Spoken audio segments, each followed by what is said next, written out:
Halo, nama saya Rista Ramanda. Saya Nurul Maulida dari kelas 12 IPS 2. Saya Awal Agustian, saya dari kelas IPS 2. Perkenalkan, nama saya Kurniasih. Perkenalkan, nama saya Dina Walidina.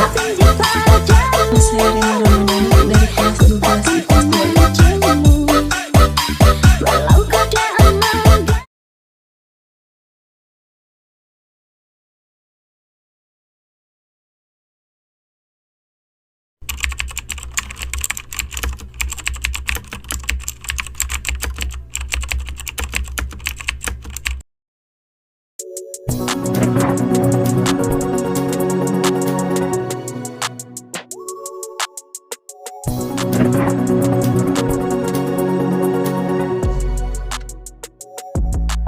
Yaitu politik luar negeri suatu negara lahir ketika negara itu sudah dinyatakan sebagai suatu negara yang berdaulat.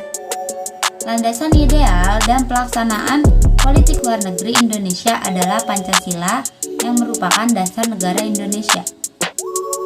Nilai-nilai yang terkandung dalam Pancasila dijadikan sebagai pedoman dan pijakan dalam melaksanakan politik luar negeri Indonesia.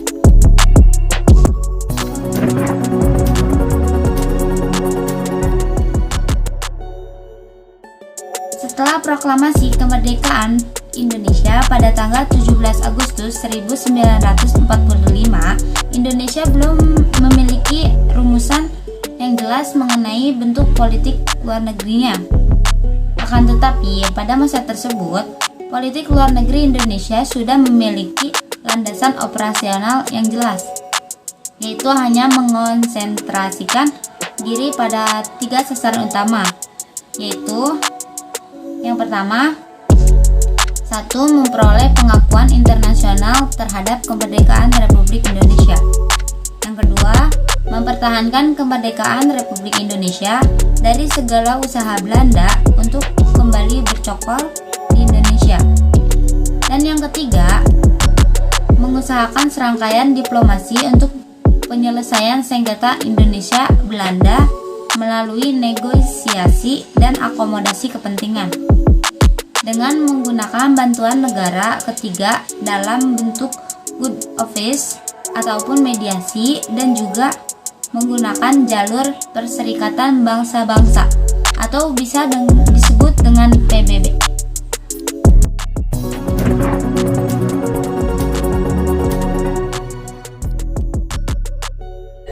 Prioritas utama politik luar negeri dan diplomasi Indonesia pasca kemerdekaan hingga tahun 1950-an lebih ditujukan untuk menentang segala macam bentuk penjajahan di atas dunia, termasuk juga untuk memperoleh pengakuan internasional atas proses dekolonisasi yang belum selesai di Indonesia, dan menciptakan perdamaian dan ketertiban dunia melalui politik bebas aktifnya.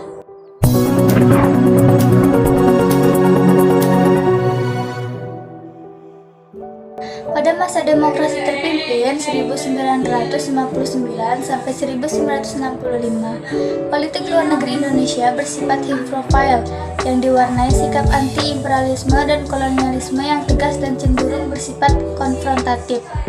Pada era itu, kepentingan nasional Indonesia adalah pengakuan kedaulatan politik dan pembentukan identitas bangsa, national character building.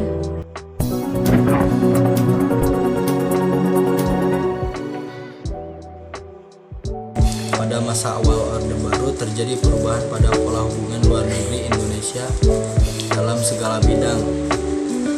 Pada masa pemerintahan Soeharto, Indonesia lebih memfokuskan pada pembangunan sektor ekonomi. Pembangunan ekonomi tidak dapat dilaksanakan secara baik tanpa adanya stabilitas politik, keamanan dalam negeri maupun tingkat regional.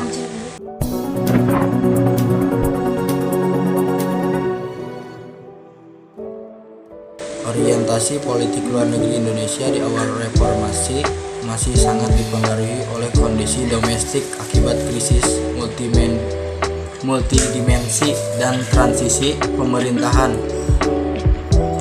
Perhatian utama politik luar negeri Indonesia akan diarahkan pada upaya pemulihan kembali kepercayaan dunia internasional terhadap terhadap Indonesia serta memulihkan perekonomian nasional. Politik luar negeri Indonesia saat itu lebih banyak dipengaruhi oleh perkembangan politik domestik daripada politik internasional.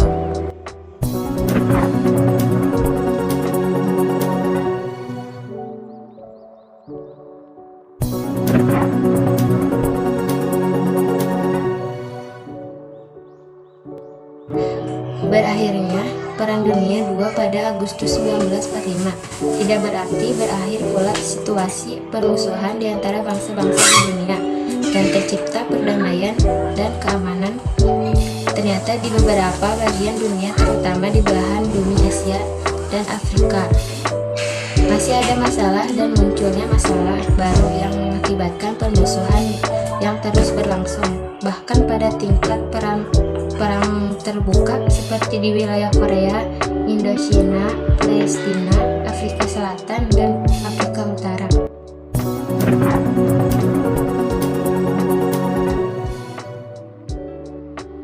Gerakan non-blok adalah suatu gerakan yang dipelopori oleh negara-negara dunia ketiga yang beranggotakan lebih dari 100 negara-negara yang berusaha menjalankan kebijakan luar negeri yang tidak memahami dan tidak menganggap dirinya beraliansi dengan blok barat atau blok timur. Gerakan non-blok mempresentasi 55% penduduk dunia dan hampir 2 atau 3 keanggotaan PBB.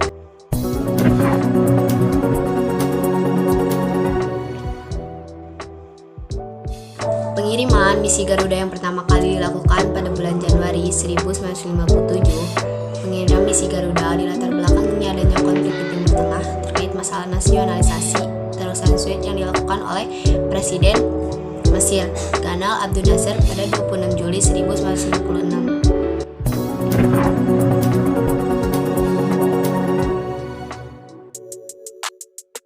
Pada tanggal 5 sampai 8 Agustus di Bangkok dilangsungkan pertemuan antar menteri luar negeri dari 5 negara, yakni ada Malik dari Indonesia, Tuan Abdul Rojak Malaysia, S. Rajaratnam Singapura, Narsiko Ramos Filipina, dan Tuan Rumah Tanat Koman Thailand. Pada 8 Agustus 1967, para menteri luar negeri tersebut menandatangani suatu deklarasi yang dikenal sebagai Bangkok Declaration. Deklarasi tersebut merupakan persetujuan kesatuan tekad kelima negara tersebut untuk membentuk suatu organisasi kerjasama yang regional yang disebut ASEAN.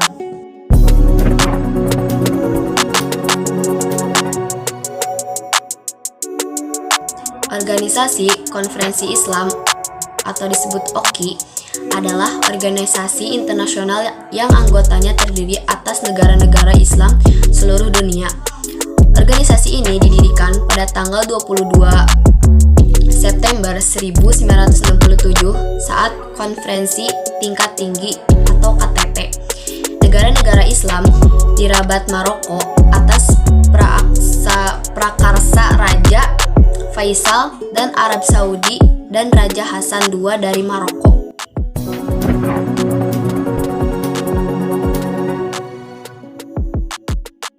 Pada tanggal 13 Desember 1957, pemerintah RI mengeluarkan sebuah klaim atau pernyataan yang menjadi salah satu dasar kedaulatan wilayah yang baru setelah proklamasi kemerdekaan RI tahun 1945 dan konferensi meja bundar tahun 1949.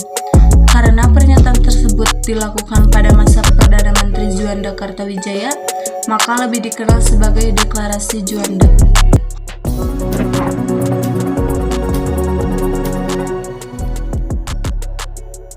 Pada tahun 1970 di Kamboja, terjadi kudeta yang pada saat itu dipimpin oleh Pangeran Norodom Sihanouk. Ketika itu, Pangeran Norodom Sihanouk sedang berada di luar negeri. Keponakannya yang bernama Pangeran Siswat Sirik Matak bersama Lono melakukan kudeta kekuasaan sejak peristiwa itu terjadi. Perang saudara yang berlangsung lama dan berlarut-larut. Sihanouk kemudian memilih untuk mengasingkan diri di Beijing dan memutuskan untuk beraliansi dengan Khmer Merah yang bertujuan untuk menentang pemerintahan Lono dan akhirnya dapat merebut kembali tahtanya.